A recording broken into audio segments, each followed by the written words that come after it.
noches, bienvenidos a esta casa nosotros. Primero que nada, felicitar al pueblo alteño que ha cumplido 31 años. Felicidades a todos los alteños que nos ven, que nos escriben. Sobre todo, felicidades por su lucha. Gracias a ustedes tenemos hoy nuestros recursos naturales. Nadie puede dudar que su lucha le ha traído nada más que desarrollo a ese país. Felicidades a ese pueblo tan valiente, primero que nada. Segundo, 3 años de la muerte del comandante Chávez. Pepe Mújica decía de él que había conocido al Che Guevara, que conoció a Mao Zedong, pero que este hombre, este Chávez, se salía del molde, haciendo referencia positiva a toda la personalidad y a todo lo que representó el comandante Hugo Chávez. Nosotros a lo nuestro. 14 días después de los resultados del referéndum, muchas vías de análisis. Hasta el día de hoy los suplementos de políticos de todos los periódicos seguían en qué es lo que ha sucedido con los resultados, qué es lo que tiene que hacer el oficialismo, qué es lo que tiene que hacer la oposición, rol de las redes sociales, rol de los medios, etcétera, etcétera, etcétera. Entonces, evidentemente el análisis no puede parar.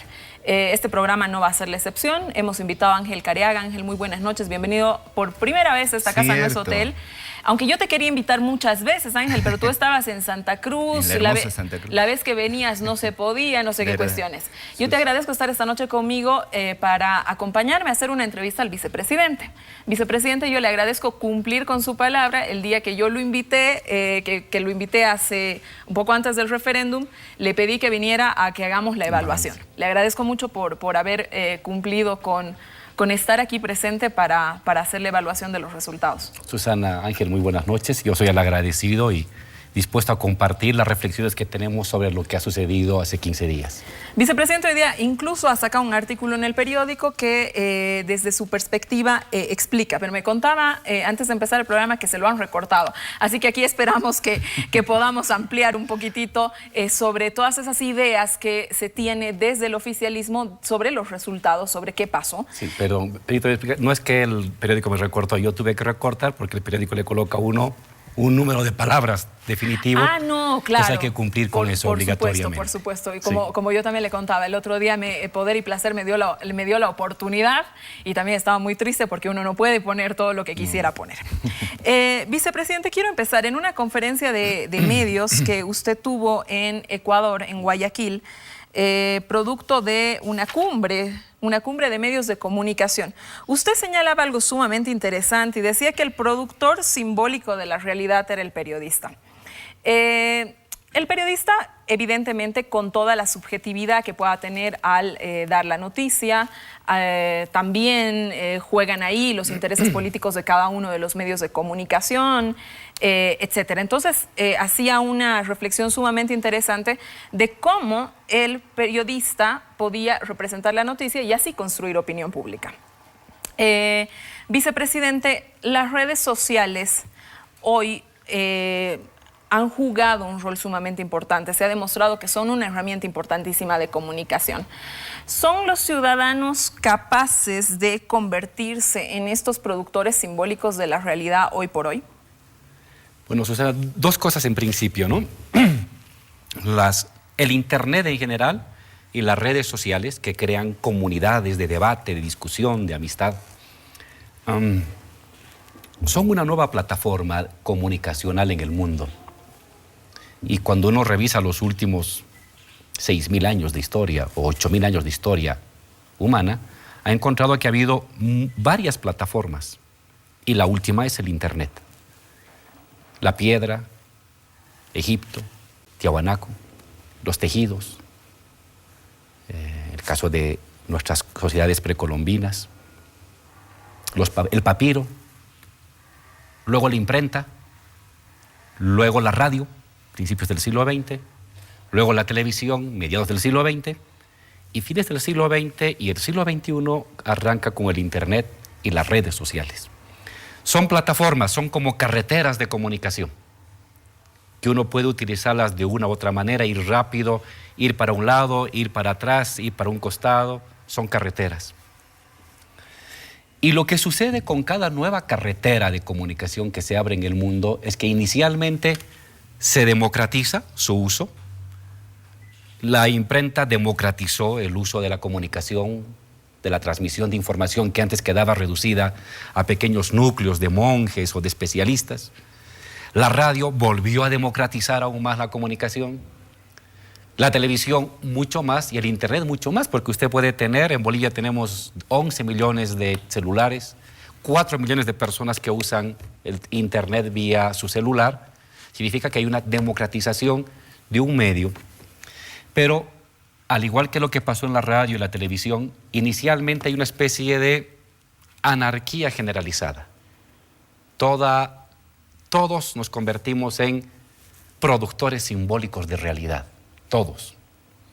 Eso sucede al principio. Igual en la radio, igual en la televisión, uno podía instalar su pequeño set en su casa, una camarita, una antenita y emitir alrededor del barrio. Se democratiza y todo el mundo comienza a convertirse en productor simbólico. Pero sucede que con el tiempo comienza a circular información falsa, información verdadera. Muchas veces se utiliza sin escrúpulos y sin mesura un medio de comunicación. Y entonces hay una especie de caos simbólico, de caos de verdad. Cada persona es una verdad. Y eso no puede durar mucho tiempo. Poco a poco se van concentrando los productores de información. Comienzan a surgir páginas más serias, páginas de investigación, periódicos que comienzan a utilizar de una mejor manera la red. Y entonces sobre ese inicial caos, es como el Big Bang, sobre un caos generalizado, comienza a concentrarse la producción de información y de sentido. Eso va a pasar seguramente en Bolivia de aquí a unos 5 o 10 años, ¿no? Ahorita estamos viviendo el momento del caos, donde cualquier persona puede colocar lo que se le ocurra y puede tener un impacto de verdad en otras personas, sin haber medido el efecto. Pero poco a poco la gente se cansa de eso. La gente al principio cree, pero como no sabe discernir lo falso de lo verdadero, comienza a decepcionarse. Y ahí es cuando comienzan a surgir los centros productores de información, que son ya productores más serios, ¿no? Un canal de televisión, por ejemplo. Al principio cada cual podía hacer su canal de televisión en su casa y informar al barrio. Pero cuando eso ya va pasando, comienzan a surgir las grandes redes que comienzan a concentrar la producción más seria, más organizada, más modulada. Y lo mismo va a pasar seguramente con el internet y con las redes. Entonces yo siento que ahorita, y la campaña electoral ha vivido un momento del caos informacional, donde 3 millones de personas podían convertirse en productores simbólicos de realidad, de información. Pero eso satura, porque ¿qué es la verdad y qué es la mentira? ¿Qué es lo falso y qué es lo verdadero? Cualquier persona puede agarrar ahorita y comenzar a emitir a su grupo, y eso tiene un impacto. Es un grupo pequeño, de ahí puede rebotar a otro grupo más grande y una broma convertirse en verdad que involucra a personas. Como eso no está teniendo control, gradualmente va a haber una especie de autorregulación de las redes que va a dar lugar a que se consoliden redes más serias, productores de información en redes más, digamos, confiables, que son los que con el tiempo van a comenzar a generar la producción simbólica de verdad, como lo hacen hoy los periodistas en la radio o un periodista en televisión. Pero para llegar a eso todavía yo calculo que pasa unos 4 a 5 años. Un tiempito, porque si seguimos en la línea, vicepresidente, 4 millones de usuarios tienen, o sea, 4 millones de bolivianos tienen cuentas de Facebook, ¿no es cierto? Y están activos en sus cuentas de Facebook. Yo entiendo lo que usted dice, es decir, uno por ahí en unas redes hay unas redes más informativas que otras que hablan más de la vida personal de uno, etcétera, ¿no? Pero todos podemos poner lo que queramos en las redes. Igual puede ser en la radio. Uno puede decir lo que quiere en la radio y uno puede decir lo que quiere en la televisión. El tema es el acceso, vicepresidente.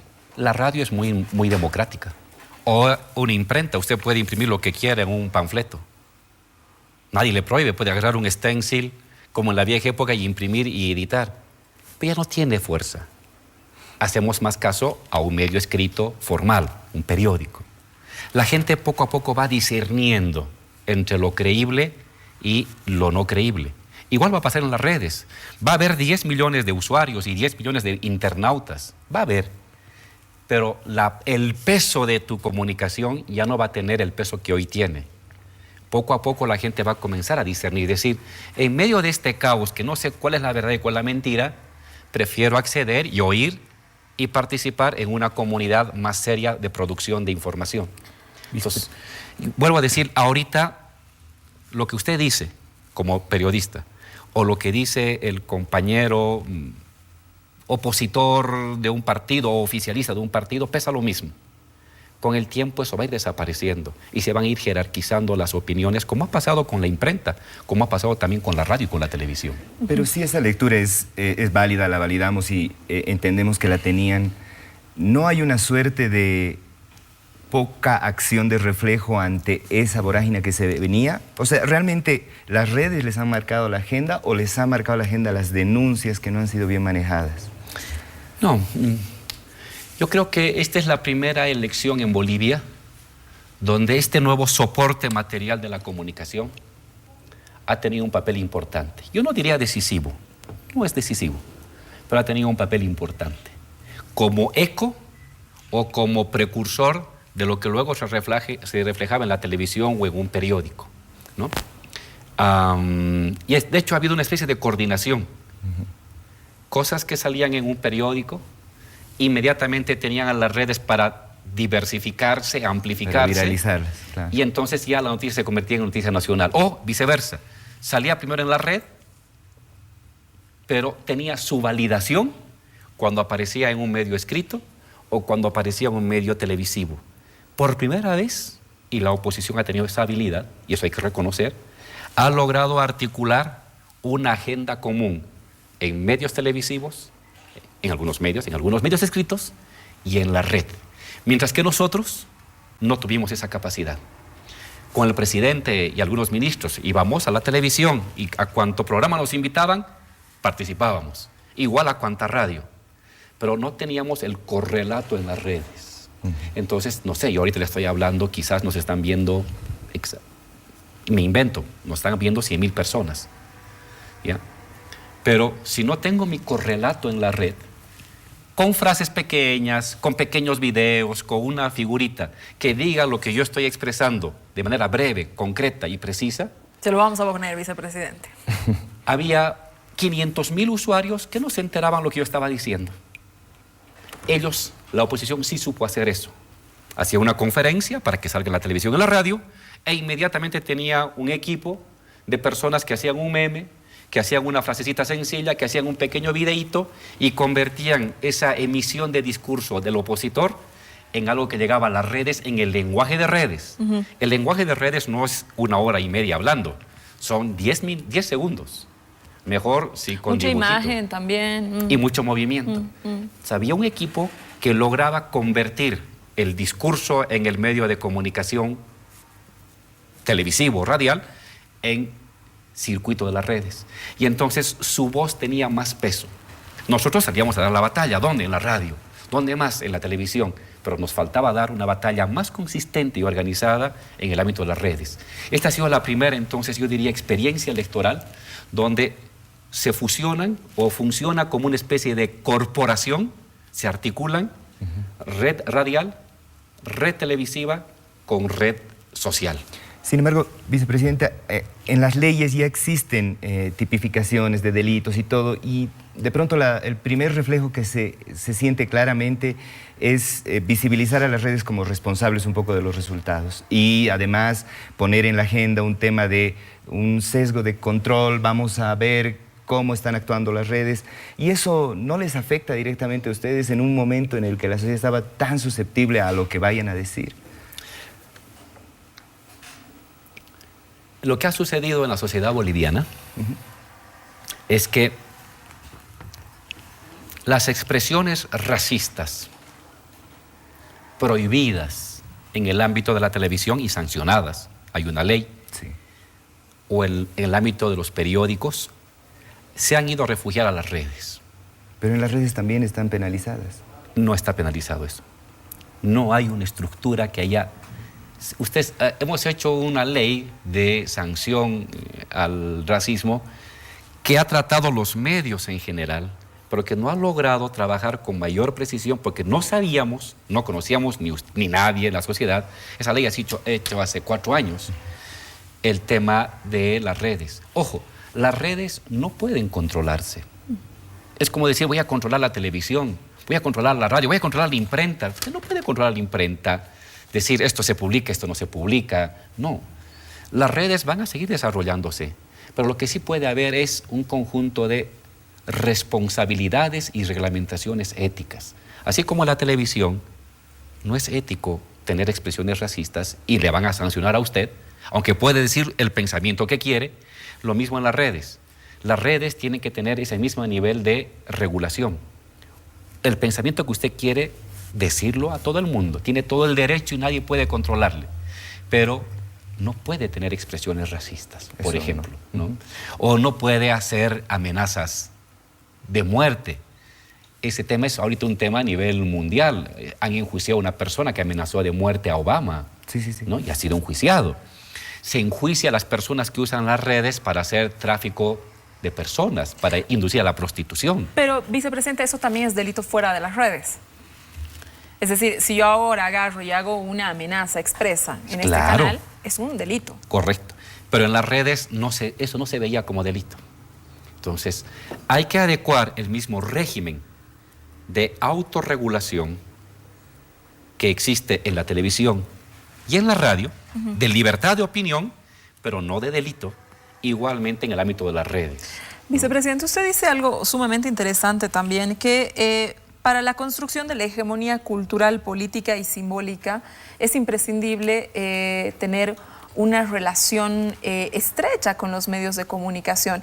En esta su conferencia también hace un desarrollo sumamente interesante de cómo un Estado con las características de pensamiento que tiene debería vincularse con los medios de comunicación.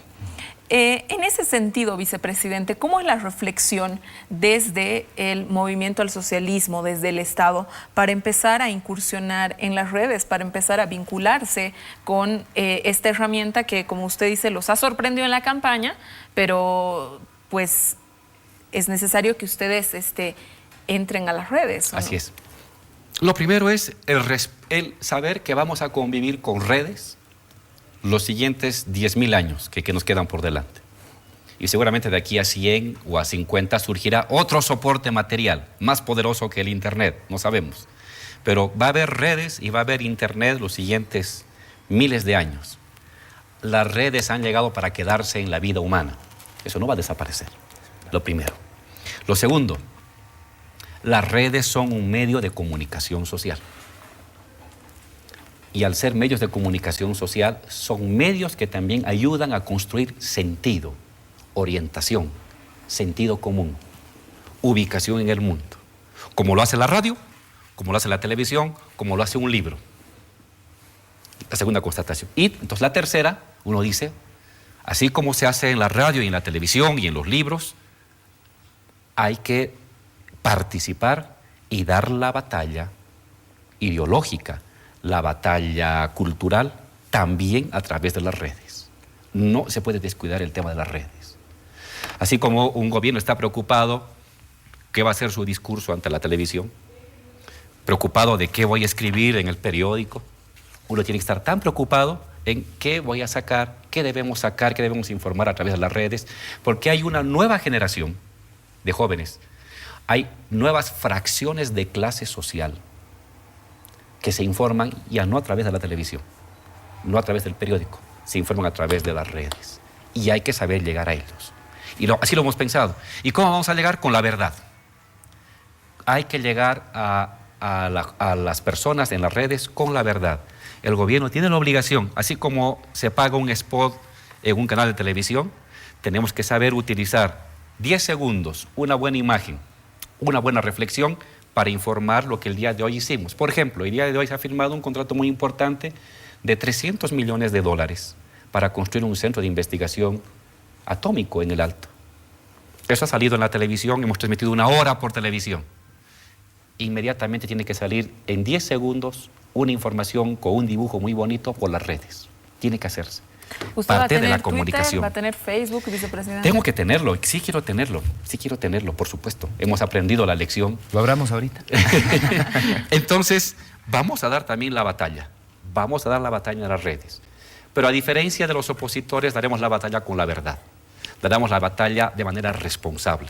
Y otra cosa más, tenemos que ayudar a socializar más aún el uso de las redes en las clases populares. Porque buena parte del uso de las redes en esta campaña ha estado jaloneada, guiada por clases medias tradicionales, más conservadoras. Hay otra clase media popular que se informa pero que no batalla en la red. Y hay un sector popular, campesino, obrero, vecinal, que todavía no usa la red. Que le sigue pareciendo caro. Que le sigue pareciendo caro. Entonces, hay que llevar a ese sector que siempre acompaña al gobierno. Somos un partido de pobres, un partido de gente humilde. Siempre la gente humilde vota por el MAS y por el presidente Evo. Muy bien. Esa gente humilde, militante que defiende el proceso, también tiene que tener su acceso rápido, fácil, a el internet y las redes mediante un celular. Porque ahorita quien ha encabezado la batalla ha sido una clase media tradicional. Hay que darle mayor acceso a la clase media emergente y a las clases populares. Entonces, hay muchas cosas que hacer con las redes, en el respeto de la libertad de opinión, en el respeto de la libertad de pensamiento, establecer regulaciones y autorregulaciones que sancionen el racismo, que sancionen la trata y tráfico de personas, que sancionen el delito dentro de redes, pero a la vez también democratizar más el uso de las redes. Cuanto más democrático es el uso de las redes, acuérdese lo que digo Susana, mayor impacto vamos a tener nosotros. Y vamos a dar la batalla en las redes, con la verdad, no con la mentira ni con la infamia. Me tengo que ir a un corte. Usted ha puesto en el artículo de hoy que sacó en El Animal Político 4 razones que explicaban lo que había sucedido el 21 de febrero. Una de esas razones, el vicepresidente señala que fueron las redes sociales. Hemos escuchado. Las próximas 3 razones se las vamos a preguntar el siguiente bloque, ¿verdad, Ángel? Así es. Corte.